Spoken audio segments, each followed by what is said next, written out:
തദ്ദേശ തെരഞ്ഞെടുപ്പ് സീറ്റ് വിഭജനം പൂർത്തിയാകും മുൻപ് ഇടുക്കിയിൽ മുസ്ലിം ലീഗിൽ പൊട്ടിത്തെറി. സംസ്ഥാന കമ്മിറ്റിയുടെ നിർദ്ദേശം അട്ടിമറിച്ച് സ്ഥാനാർത്ഥി നിർണയത്തിലേക്ക് നീങ്ങി നേതൃത്വത്തിനെതിരെ ഒരു വിഭാഗം രംഗത്ത് വന്നു. യുവാക്കൾക്ക് പരിഗണന നൽകാത്തതിൽ പ്രതിഷേധം ശക്തമാണ്.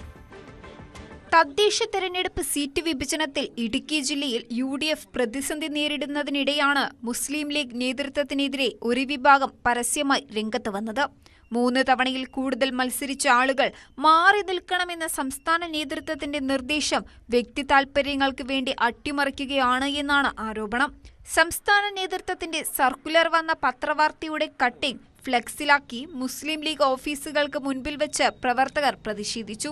പാർട്ടി സംസ്ഥാന കമ്മിറ്റിയുടെ തീരുമാനങ്ങളെ അട്ടിമറിക്കാനുള്ള ചില ഗൂഢാലോചനകൾ നടക്കുന്നു എന്ന് ബോധ്യം വന്നപ്പോഴാണ് പ്രധാനപ്പെട്ട പാർട്ടിയുടെയും പോഷക സംഘടനകളുടെയും ഒക്കെ വളരെ ഉത്തരവാദിത്തപ്പെട്ട ആളുകളെ വിളിച്ചുകൂട്ടി ഒരു കൂടിയാലോചനയിലൂടെ ഇത്തരം വിഷയങ്ങളിൽ ഒരു പ്രതിരോധം സൃഷ്ടിച്ചുകൊണ്ട് പാർട്ടി സംസ്ഥാന കമ്മിറ്റി പറഞ്ഞ അഭിമാനകരമായ അസ്തിത്വം എല്ലാവരിലേക്കും പകർന്നു നൽകണം എന്ന ഒരു മെസ്സേജ് ആണ് ഈ വാർത്താക്കുറിപ്പിലൂടെ അല്ലെങ്കിൽ ഈ വാർത്താ സമ്മേളനത്തിലൂടെ നിങ്ങളുമായി ഞങ്ങൾക്ക് പങ്കുവയ്ക്കാനുള്ളത്. തൊടുപുഴ നഗരസഭ മുൻ അധ്യക്ഷന്മാരായ MA ഹരീദ്, സഫിയ ജബ്ബാർ എന്നിവരുടെ സ്ഥാനാർത്ഥിത്വത്തെ ചൊല്ലിയാണ് തർക്കം.